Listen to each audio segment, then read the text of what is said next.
시간에 하나님 말씀을 사모하심으로 나오신 여러분을 환영하고 축복합니다. 우리 앞뒤 좌우에 있는 성도님들과 같이 인사드리겠습니다. 환영합니다. 축복합니다. 네, 감사합니다. 네, 제가 종종 저희 딸과 시간을 보낼 때가 있습니다. 그 시간을 보낼 때마다 영상을 하나 보는데요. 그 영상을 보면 이제 꼬리 맞추기라는 영상이 있습니다. 꼬리 맞추기라는 영상인데요. 상식적인 질문을 하나 드리겠습니다. 돼지에는 어떠한 꼬리가 붙어야 합니까? 네, 돼지 꼬리가 붙어야 하는 것이죠. 그 영상이 그렇습니다. 돼지가 꼬리를 잃어버렸습니다. 그래서 이제 여러 가지 꼬리를 갖다 붙이는 거죠. 거기서 맞는 꼬리가 뭘까요? 돼지 꼬리가 맞는 것이죠. 이것이 상식적인 답이 됩니다.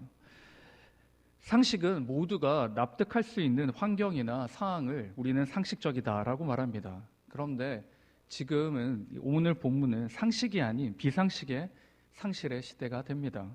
상식이 없는 것이죠. 비상식이 상식이 되어져 가는 이 본문을 우리는 계속해서 묵상하고 있는 것이죠. 비상식이 상식이 되었을 때 어떻게 해야 됩니까? 바로 잡아야 하는 것이죠. 그래서 여러 가지 자기의 목소리를 가지고 길거리에 나가서 외치고 또한 촛불을 드는 모습을 우리는 보게 됩니다. 왜 그렇습니까? 그들 자신들이 생각할 때 상식적이지 않기 때문에 하는 것이죠. 좌나 우나 본인들이 생각할 때 상식적이지 않기에 나가서 자신의 목소리들을 내는 것입니다. 오늘 본문이 이 비상식의 삶으로 나아갑니다. 하나님께서 이것을 두고 보고 계시지 않는 것이죠. 어떠한 것들을 상실했는가? 그 상실의 시대 우리가 한번 살펴보겠습니다. 먼저 오늘 본문의 말씀해 보시면 첫째로는 있어야 할 곳에 있어야 합니다. 있어야 할 곳에 있어야 되는데 있어야 할 곳에 없는 것이 문제가 되는 것이죠. 우리의 삶은 각자가 있어야 할 위치가 있습니다. 선생님과 학생은 학교에 있어야 하고 의사 선생님들은 병원에 있어야 합니다. 그런데 이분들이 학교나 병원이 아닌 다른 곳에 있으면 문제가 생기는 것이죠. 혼란이 오고 혼돈이 오게 됩니다. 그렇다면 저와 여러분, 그리스도인은 어디에 있어야 합니까? 교회에 있어야 하는 것이죠. 우리 교단의 위대한 유산 중에 하나가 바로 SFC 선교 단체입니다. 이 단체에 기록되어 있는 강령, 그 중에서 생활 원리를 보시면 이렇게 나옵니다. 하나님 중심, 성경 중심, 교회 중심입니다. 우리는 이렇게 살아가야 합니다. 이것이 상식적인 그리스도인의 모습이 되는 것이죠. 그런데 종종 비상식적인 말들을 접하게 됩니다. 이 실철이나 입사철이 되면 그리스도인들이 교회에 와서 예배를 드리고 기도를 드려야 되는데 그들이 어디로 갑니까? 점을 보러 갑니다. 그리고 아주 유명한 산에 올라갑니다. 그리고 용하다는 사람을 만나서 자신의 미래를 점을 치게 되는 것이죠. 제가 한번 들은 이야기는 이런 이야기가 있습니다. 어떤 사람이 점을 보러 갔는데 그 점쟁이가 이렇게 말했답니다. 교회 다니는 사람이지. 그러니까 이 사람이 뭐라 했을까요? 맞습니다. 이렇게 했대요. 그래서 굉장히 용하다고 막 이렇게 신실하게 그 점쟁이를 따라다녔다는 이야기를 들은 적이 있는데요. 왜 그렇게 했을까요? 비상식적으로 나아가기 때문입니다. 그리스도인은 교회에 있어야 되고 말씀 안에 있어야 되며 하나님 중심으로 살아가야 합니다. 그런데 그렇게 살지 못하기에 다른 것이 눈에 들어오는 것이죠. 오늘 이스라엘 민족이 바로 이 비상식적인 행동들을 합니다. 예루살렘 성전에 관한 말씀이 기록되어 있습니다. 제가 지난주에도 말씀드렸던 것처럼 이 성전은 여러 가지를 상징합니다. 성전은 이스라엘은 하나님의 백성임을 나타내는 것이고 이 성전은 하나님께서 이 나라와 이 민족을 보호하는 표시가 됩니다. 그러므로 성전은 하나님의 임재가 있는 곳이고 거룩한 곳입니다. 그럼 어떻게 해야 됩니까? 잘 보존해야 하는 것이죠. 성전은 하나님만이 계시는 곳이기에 하나님만을 만나야 되고 하나님만을 나타내야 되며 하나님만을 찾아야 합니다. 이것이 상식의 모습이 되는 것이죠. 그런데 본문 당시에 예루살렘 성전은 그렇지 않습니다. 비상식적인 행동들이 가득 찬 것이죠. 오늘 우리가 읽은 본문 4장면이 등장합니다. 에스겔은 하나님의 영에 이끌려서 성전 밖에서 안으로 이제 끌려 들어가는 장면들이 기록됩니다. 알고 계시듯이 성전 밖은 덜 거룩한 곳입니다. 굳이 따지자면 덜 거룩한 곳이죠. 그런데 이 덜 거룩한 곳에서 거룩한 곳으로 나아가는 그 장면들이 오늘 8장 전체에 기록되어 있습니다. 에스겔 선지자가 본 것이 무엇입니까? 우리 3절 말씀을 같이 읽겠습니다. 3절입니다. 시작. 그가 손 같은 것을 펴서 내 머리털 한 모숨을 잡으며 주의 영이 나를 들어 천지 사이로 올리시고 하나님의 환상 가운데 나를 이끌어 예루살렘으로 가서 안뜰로 들어가는 북향한 문에 이르시니 거기에 일어나게 하는 우상의 자리가 있는 곳이라.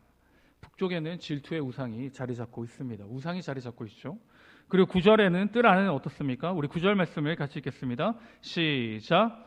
또 내게 이르시되 들어가서 그들이 거기에서 행하는 가증하고 악한 일을 보라 하시기로. 10절. 내가 들어가 보니 각양 곤충과 가증한 짐승과 이스라엘 족속의 모든 우상을 그 사방벽에 그렸고. 각양 곤충과 가증한 짐승들을 각 사방에 그려 넣었습니다. 그리고는 어떻습니까? 우리 14절입니다. 14절 말씀 같이 읽습니다. 시작. 그가 또 나를 데리고 여호와의 전으로 들어가는 북문에 이르시기로 보니 거기에 여인들이 앉아 담무스를 위하여 애곡하더라. 여기 특이한 단어가 나오는데요. 바로 담무스입니다. 담무스. 담무스가 무엇이냐? 이 담무스는 원래는 목자의 신이었습니다. 목자의 신. 그런데 이 목자의 신이 주전 8, 7세기에는 식물의 신으로 팔레스타인 지방에 나타나게 됩니다. 이 제의는 뭐냐? 자연의 순리를 말합니다. 생물이 성장하고 죽게 되고 그리고 다시 한 번 더 나타나는 이 세계를 다시 소생하는 이것들에 대해 제의를 하는 것이죠. 섬기는 것입니다. 즉 하지 때는 식물이 죽죠. 죽어 있는 것입니다. 이것을 지하 세계에 들어갔다라고 믿고 그리고 봄이 되면 어떻게 됩니까? 다시 소생하는 것이죠. 이것에 대해 지하 세계에 내려가 있는 동안 소생할 수 있게끔 예배를 드린다. 그게 바로 담무스의 제의가 됩니다. 뭡니까? 식물을 섬기는 거죠. 네. 그리고는 16절 말씀이 어떻습니까? 16절 보시면 그가 또 나를 데리고 여호와의 성전 안뜰에 들어가시니라. 보라 여호와의 성전 문 곧 현관과 제단 사이에서 약 25명이 여호와의 성전을 등지고 낯을 동쪽으로 향하여 동쪽 태양에게 예배하더라. 태양신을 섬기고 있는 것이죠. 무엇입니까? 오늘 본문에 기록된 모든 것들이 하나님과는 전혀 상관이 없는 것입니다. 예루살렘 성전, 하나님이 계시는 곳, 하나님이 머무시고 거룩한 그곳이 어떻게 됐습니까? 모든 이상한 것으로 다 채워 넣어져 있습니다. 하나님이 계셔야 할 곳에 하나님이 아닌 다른 것을 채워 넣었습니다. 우리의 표현으로 말하자면 무엇입니까? 이스라엘 백성들이 하나님께 하나님의 집에서 뭘 빼라고 이야기한 겁니까? 짐을 빼라고 이야기한 것이죠. 강탈한 것입니다. 하나님의 성전을 자신들의 것으로 강탈한 것이죠. 하나님이 있어야 할 곳에 하나님이 없고 우상으로 채운 성전. 이것은 성전이라 말할 수 없는 것이죠. 성전이 왜 성전입니까? 하나님이 임재하시기에 성전이 되는 것이죠. 그러나 하나님의 임재가 없는 그곳은 무엇입니까? 성전이 아니라 그냥 건물입니다. 그러므로 어떻게 됩니까? 무너질 수밖에 없는 것이죠. 하나님의 임재가 없는 곳, 그곳에는 무너지고 진노고 회파될 수밖에 없는 것입니다. 사랑하는 성도 여러분, 왜 이렇게 됐을까요? 왜 하나님의 성전이, 왜 거룩한 하나님의 임재하는 곳에 이렇게 이상한 것들로 채워 넣었을까요? 그것은 하나님을 상실했기에 그렇습니다. 앞에 말씀드렸던 것처럼 하나님의 자녀의 상식은 무엇입니까? 하나님 안에 머무는 것이고 말씀 안에 머무는 것이고 교회 안에 머무는 것입니다. 그런데 이 상식을 버린 것이죠. 그리고 비상식을 상식으로 품었기에 하나님의 성전에, 하나님이 임재하는 곳에 우상들로 채워 넣은 것입니다. 여러분, 지금 시대에는 성전이 없습니다. 지금 시대는 무엇입니까? 교회입니다. 교회. 하나님의 몸된 교회가 바로 이 성전과 비슷한 것이죠. 우리는 주변 교회들이 문을 닫기도 하고 생겨나는 것을 봅니다. 중요한 것은 교회가 크고 작고의 문제가 아닙니다. 중요한 것은 무엇입니까? 그 교회 안에 하나님이 살아 계시냐는 것입니다. 하나님이 정말 살아 계셔서 그 교회에 임재하시는 겁니다. 주님의 몸된 교회에는 하나님이 계셔야 하는 것이죠. 주님의 몸된 교회에는 하나님의 말씀만이 선포되어지고 하나님의 사랑이 나타나며 하나님의 은혜가 흘러 넘쳐야 합니다. 그런데 하나님의 상실된 교회는 어떻습니까? 사람의 생각과 사람들의 주장과 사람들의 말이 넘쳐나게 되는 것이죠. 하나님이 가득한 곳이 아니라 우리의 욕심과 욕망과 욕정이 가득한 곳으로 변질되어 갑니다. 상식을 버렸기에 그렇습니다. 상식적으로 행동하지 않기에 그렇습니다. 지금 소수의 한국 교회들이 이러한 모습들을 보입니다. 상식을 뛰어넘어 비상식으로 나가고 있는 것이죠. 여러분, 저와 여러분, 우리 교회는 어떻습니까? 우리 교회는 하나님만이 선포되어지고 하나님이 임재하는 곳입니까? 하나님 말씀만이 선포되어지고 우리가 만날 때마다 하나님의 은혜를 나누고 하나님 말씀으로 교제하며 하나님의 사랑을 드러내는 공동체입니까? 혹시나 그렇지 않다면 우리의 삶들을, 우리의 신앙을 확인해 봐야 하는 것이죠. 우리도 여전히 비상식 가운데 사로잡혀 있지 않는지, 이 비상식이 아닌 상식의 시대로 나아가야 하는 것입니다. 사랑하는 성도 여러분, 바라옵기는 우리 교회는 하나님의 임재가 가득한 교회가 되기 원합니다. 우리의 모임은 하나님의 사랑이 나타나며 하나님 말씀의 능력과 하나님 말씀의 은혜가 넘치는 하나님의 살아있는 몸된 교회가 될 수 있기를 주님의 이름으로 축원드립니다. 아멘. 또한 이 이스라엘 백성들의 상식의 상실, 이 상식이 무엇입니까? 지도자들입니다. 지도자들이 굉장히 중요한 것이죠. 지도자들이 앞장섰습니다. 우리 교단에 보시면 일제시대 때 지도자들이 앞장섰습니다. 어떻게 앞장섰습니까? 신사참배를 반대함으로 죽음에 이르기까지 앞장선 것이죠. 아주 선한 길들을 보여준 것입니다. 그러므로 이 지도자들이 굉장히 중요한 것이죠. 한 명으로 말미암아 부정적인 결과가 나타날 수도 있고 한 명으로 말미암아 긍정적인 결과를 낳기도 하기에 그렇습니다. 그래서 우리는 꼭 나라와 민족과 그리고 이 나라의 위정자들을 위해 기도해야 하는 것이죠. 오늘 본문에 보시면 이 이스라엘 백성들의 리더들이 어떠한 삶들을 사는지 우리가 보게 됩니다. 목자들의 걸음으로 말미암아 민족이 멸망당할 위기에 처해 있습니다. 우리 11절 말씀을 같이 읽겠습니다. 11절입니다. 시작. 사반의 아들 야사냐도 그 가운데 섰고 각기 손에 향로를 들었는데 향년이 구름같이 오르더라. 11절 말씀에 보시면 이스라엘 족속 중에 장로 70명이 섰습니다. 그리고 사반의 아들 야사냐도 그 가운데 섰습니다.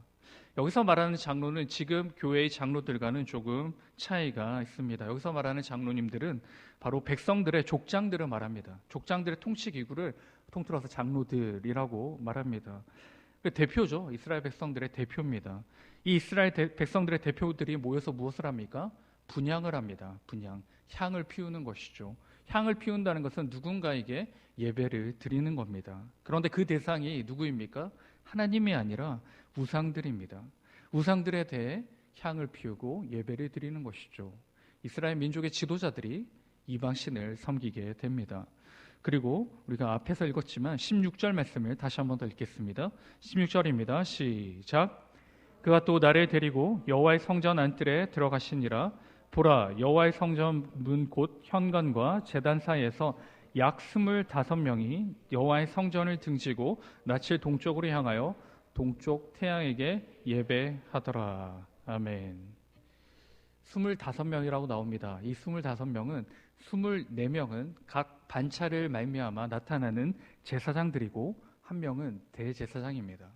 무엇입니까? 하나님의 제사장들이 모여서 태양신을 섬기고 있는 것이죠. 배교 행위입니다. 그것이 얼마나 지독했고 얼마나 철저했는지를 보여주는 본문이 되는 것이죠. 지도자들과 하나님의 제사장들의 눈과 귀가 닫혀 있습니다. 지도자들과 하나님의 제사장들의 눈과 귀가 닫히면 어떻습니까? 백성들의 눈과 귀 또한 닫히게 되는 것이죠.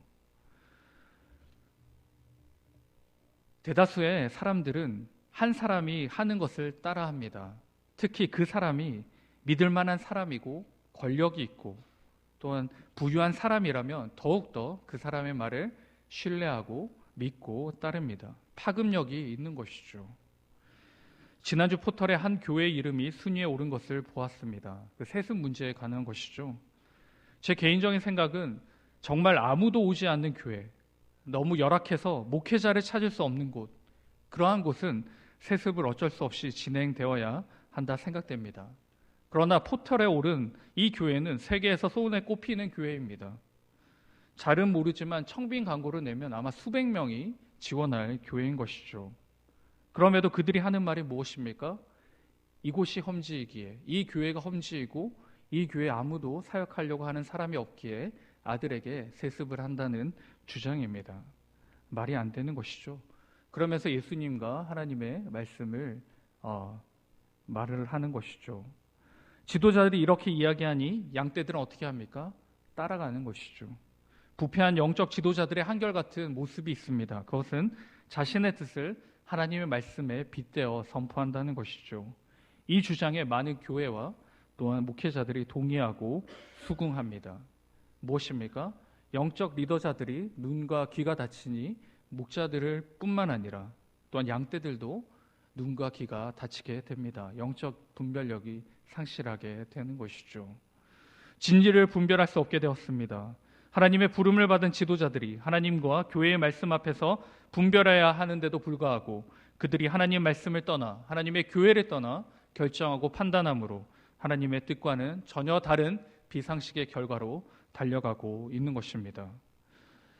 지도자들은 무엇을 해야 됩니까? 영적 지도자들과 중직자들은 무엇을 해야 됩니까? 하나님의 말씀을 붙들고 하나님을 바라보며 양떼들을 하나님께 인도해야 하는 것이죠. 이것이 상식입니다. 이것이 모두가 납득되는 모습이 됩니다. 그러므로 여러분 어떻게 해야 되겠습니까? 우리가 영적 리더들을 위해 기도해야 하는 것이죠. 여러분이 철저하게 기도해야 합니다. 우리 목사님들과 또한 중직자들과 또 우리 당회원들을 위해 기도해야 하는 것이죠. 그리고 셀 리더들을 위해 기도해야 합니다. 왜 그렇습니까? 그들이 말씀에 위배되지 않도록, 그들이 은혜를 반대하는 길에 앞장서지 않도록 오직 하나님의 은혜와 축복의 길로 가르치며 인도할 수 있도록 여러분이 철저히 기도해야 하는 것이죠. 영적 지도자들이 바로 설 때 우리 모두가 살아나는 것입니다. 지도자들이 바르게 말씀에 설 때 우리 모두가 말씀에 바로 설 수 있는 것이죠. 그러므로 여러분도 열심히 말씀을 상고하시기 바랍니다. 여러분이 말씀을 열심히 상고함으로 우리 모두가 말씀에 바로 설 때 지도자들뿐만 아니라 우리 영적 리더들뿐만 아니라 우리 모두가 살아 소생하게 되는 유일한 방편이 되는 것입니다. 우리 모두 열심히 하나님 말씀을 붙잡을 수 있기를 바랍니다. 하나님의 교회를 붙잡고 또한 우리 리더들을 위해 철저하게 기도해 주시기 바랍니다. 그러므로 우리가 상식으로 나아가는 하나님이 기뻐하는 교회, 상식으로 나아가는 하나님이 축복하는 우리 교회와 우리 성도들 될 수 있기를 주님의 이름으로 축원드립니다. 아멘. 마지막으로 무엇을 상실했는가? 상식적인 것은 부르면 무엇입니까? 대답이 있습니다. 부르면 대답이 있어야 하는 것이죠. 하나님의 사람들, 하나님께서 세우신 지도자들은 잘못된 길을 가는 백성들을 잘 알려주고 돌이켜야 했습니다. 그런데 그들이 불난 곳에 불을 끄지 않고 기름을 부었습니다. 그들이 앞장서서 우상을 부르고 앞장서서 우상 앞에 절하며 앞장서서 우상에게 달려갑니다. 이것을 두고 하나님께서 어떻게 하십니까? 우리 18절 말씀을 같이 읽겠습니다. 시작. 그러므로 나도 분노로 갚아 불쌍히 여기지 아니하며 긍휼을 베푸지도 아니하리니 그들이 큰 소리로 내게 부르짖으라도 내가 듣지 아니하리라. 아멘. 굉장히 무섭고 두려운 말씀이 18절에 기록되어 있습니다. 하나님 원하시는 것을 하지 않으면서 하나님의 뜻이다, 하나님이 하셨다, 하나님이 이렇게 하는 것이다 말로 현혹하는 이 모든 것들을 하나님이 어떻게 하십니까? 거부하십니다. 이제 더 이상 그들의 기도도, 그들의 간구도, 그들의 탄식도 듣지 않는다라고 분명히 말씀하십니다. 오늘 본문 말씀의 근거로 보자면 하나님께서는 더 이상 그들의 영혼 없는 기도와 요청을 무시하시는 것입니다. 제가 살펴볼 때 통상적으로 불러도 대답이 없는 경우가 두 가지가 있습니다. 먼저는 그냥 무시하는 것이죠. 내 생각으로 가득 차 있을 때 옆에서 누가 부르든지 어떠한 소리라든지 들리지 않습니다. 두 번째는 같은 공간에 있지 않을 때 대답이 없습니다. 옆에 없을 때 대답할 수가 없는 것이죠. 첫 번째는 누가 한 행동입니까? 이스라엘 백성들이 한 행동입니다. 하나님께서 선지자 에스겔을 통해 말씀하셨습니다. 진노와 멸망과 그리고 회개의 말씀을 선포하셨습니다. 그러나 그들은 자신의 생각과 이방신들로 가득 차 있어서 대답하지 못한 것이죠. 그 결과 두 번째로 나아갑니다. 두 번째는 어떻게 됩니까? 하나님과 같은 공간에 있을 수가 없는 것이죠. 하나님과 교제의 단절로 나아갑니다. 하나님과 함께 있는 축복의 자리에서 이탈되어 진노의 자리로 떨어지게 되는 것이죠. 여러분, 성도의 억울함은 어디에 나가서 호소합니까? 하나님께 호소하는 것이죠. 하나님께 우리가 기도합니다. 하나님을 붙잡는 것입니다. 이것이 바로 우리의 호흡이고 축복이며 유일한 방편입니다. 그런데 이 만남이 어떻게 해요? 깨어지게 된 것입니다. 누구의 손해겠습니까? 하나님의 손해입니까? 사람들의 손해입니까? 이스라엘 백성들의 손해가 되는 것이죠. 하나님과 단절된 사람들의 손해가 됩니다. 하나님께서 대답하지 않으시면 우리가 할 수 있는 일은 무엇입니까? 아무것도 없습니다. 아무것도 없는 것이죠. 기회도 없습니다. 그러므로 어떻게 해야 될까요? 하나님을 만날 수 있을 때 어떻게 해야 될까요? 열심히 만나야 합니다. 하나님을 부를 수 있을 때 열심히 불러야 합니다. 하나님과 교제할 수 있을 때 최선을 다해 교제해야 합니다. 그것이 끊어지기 전에 말입니다. 이 은혜를 여러분 꼭 기억하시기 바랍니다. 이것이 축복이고 이것이 하나님의 능력임을 꼭 명심하시기 바랍니다. 그러므로 불러도 대답 없는 하나님이 아닌 부를 때마다 대답하시는 하나님을 경험하시기 바랍니다. 부를 때마다 능력을 주시는 하나님, 부를 때마다 우리의 모든 것들을 채워주시는 그 하나님을 우리가 꼭 경험할 수 있기를 바랍니다. 단절되지 않도록 최선을 다해 말씀과 기도로 예배의 자리에 충실하게 임함으로 늘 하나님의 응답의 역사를, 늘 하나님과 교제의 능력을, 늘 하나님과 함께하는 행복의 은혜의 삶들을 꼭 살아가시는 저와 우리 모두가 될 수 있기를 주님의 이름으로 축원드립니다. 아멘. 우리 말씀을 기억하시면서 같이 한 목소리로 기도하겠습니다. 같이 기도하실 때 하나님, 우리가 정말 상식적으로 살아가기 원합니다. 상식의 그리스도인이 되기 원합니다. 하나님 중심, 성경 중심, 교회 중심으로 살아갈 수 있도록 주님 함께하여 주시옵소서. 단절되지 않도록 하나님 지금 우리에게 주신 이 기회와 이 은혜와 이 능력을 철저하게 붙잡고 하나님 말을 바라보며 하나님께로만 예배드리고 기도하는 우리 모두가 될 수 있도록 주님 주장하여 주시옵소서. 우리 이렇게 같이 간절히 한 목소리로 기도드리겠습니다.